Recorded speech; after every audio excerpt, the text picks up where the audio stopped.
Assalamualaikum warahmatullahi wabarakatuh.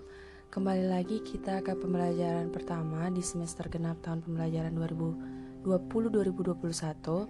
Kali ini kita akan membahas materi sosiologi kelas 12 KD 3.3. Pertemuan pertama mengenai aspek-aspek penyebab terjadinya ketimpangan sosial.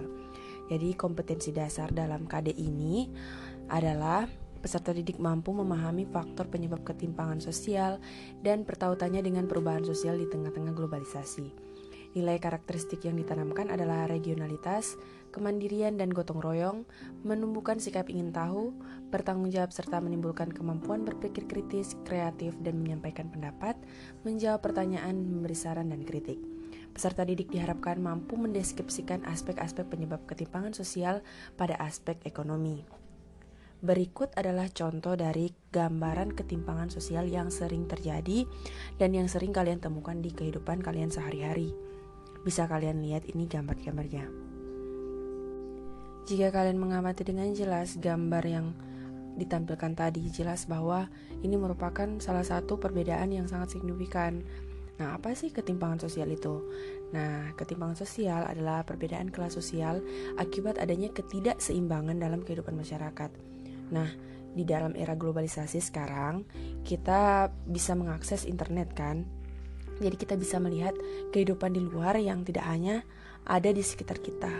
Kayak tadi kan, bisa kalian lihat di gambar ini. Jadi di sini ada perbedaan yang signifikan dari ketidakseimbangan dalam kehidupan masyarakat. Di sebelahnya gedung-gedung yang tinggi, sedangkan di sebelahnya ada perumahan kumuh.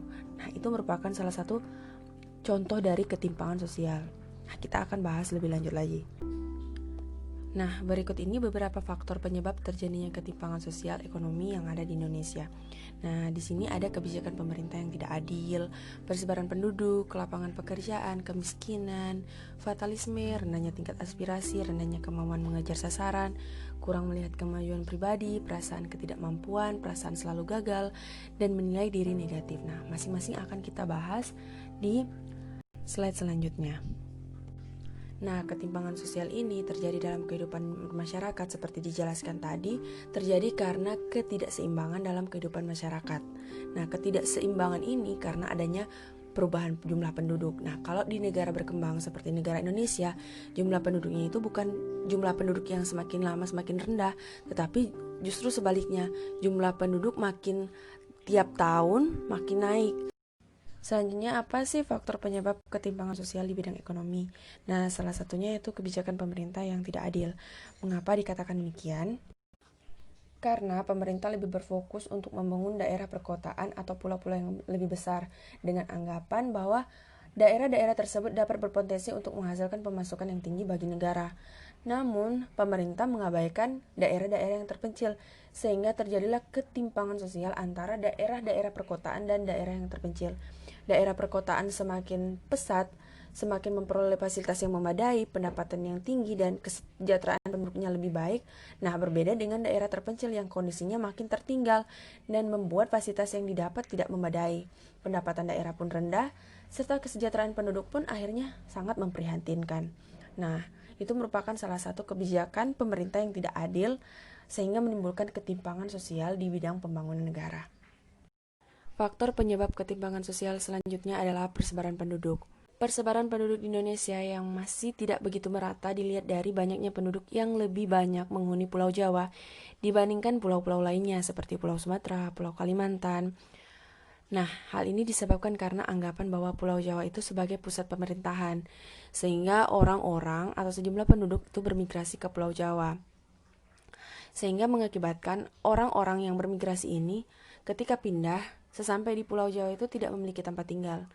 Sehingga bisa kalian lihat seperti gambar tadi, semakin menjulang gedung-gedung, semakin mewah gedung-gedung, tetapi hal itu berbanding terbalik dengan pemukiman kumuh juga yang semakin banyak. Seperti dijelaskan sebelumnya bahwa faktor pembangunan yang tidak merata juga merupakan salah satu faktor yang membuat masyarakat atau penduduk di negara terpencil itu bermigrasi ke Pulau Jawa. Karena dianggap bahwa Pulau Jawa ini lebih maju dibandingkan daerah mereka, dan ternyata anggapan tersebut merupakan anggapan yang salah. Karena sesampai di sana mereka akhirnya menjadi pengangguran. Faktor selanjutnya adalah kualitas diri masyarakat. Nah, seperti dijelaskan sebelumnya bahwa pembangunan dari pemerintah yang tidak merata sehingga menyebabkan fasilitas pendidikan dan kesehatan tidak memadai sehingga tidak dapat dinikmati oleh sejumlah masyarakat di sejumlah daerah. Nah, sehingga tidak semua masyarakat itu memiliki kualitas diri yang baik. Nah, kualitas diri ini ternyata berpengaruh terhadap kualitas kerja. Semakin tinggi kualitas diri, maka semakin tinggi pula peluang kerja dan kesejahteraan hidup yang didapat.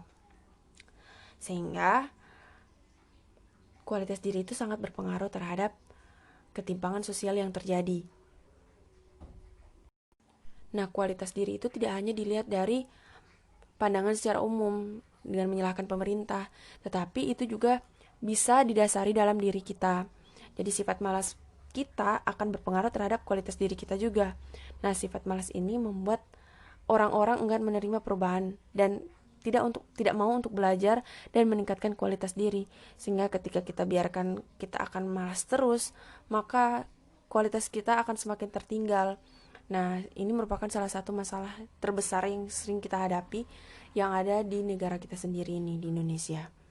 Orang-orang malah semakin malas dan enggan untuk memperbaiki diri, sehingga tidak heran ketika masyarakat banyak yang pengangguran karena tidak ingin memperbaiki kualitas diri.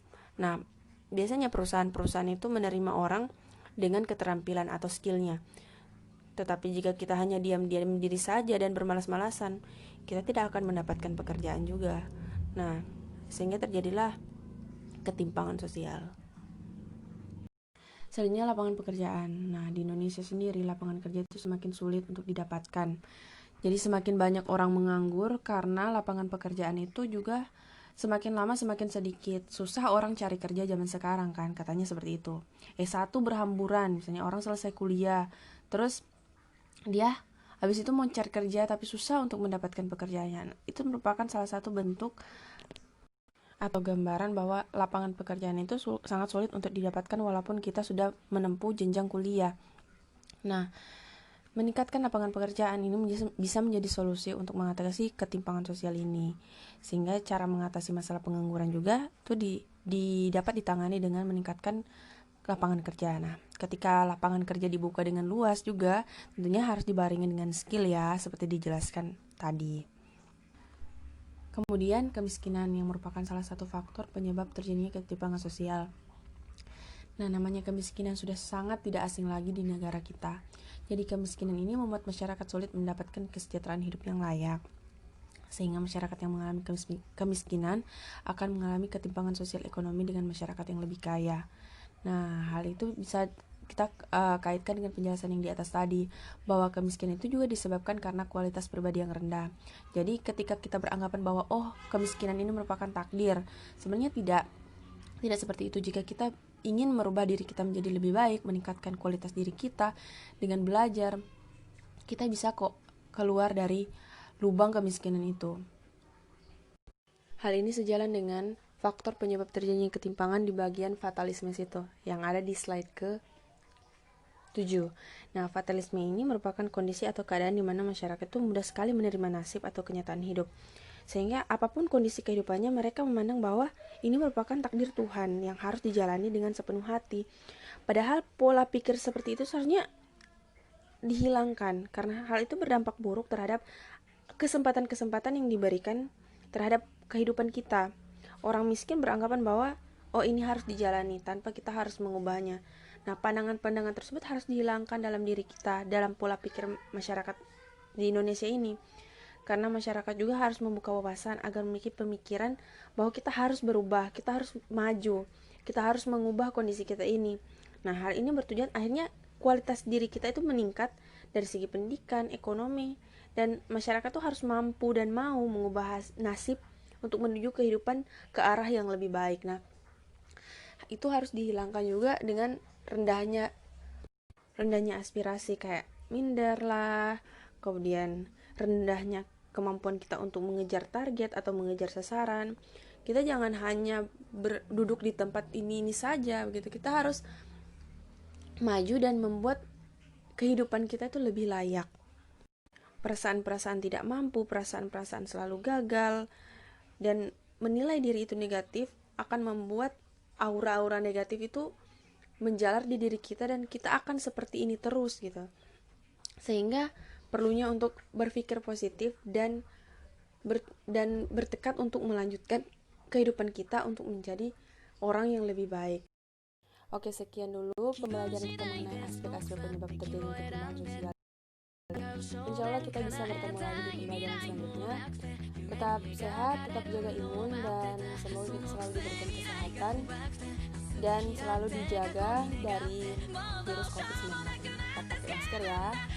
Sampai di sini dulu. Assalamualaikum warahmatullahi wabarakatuh.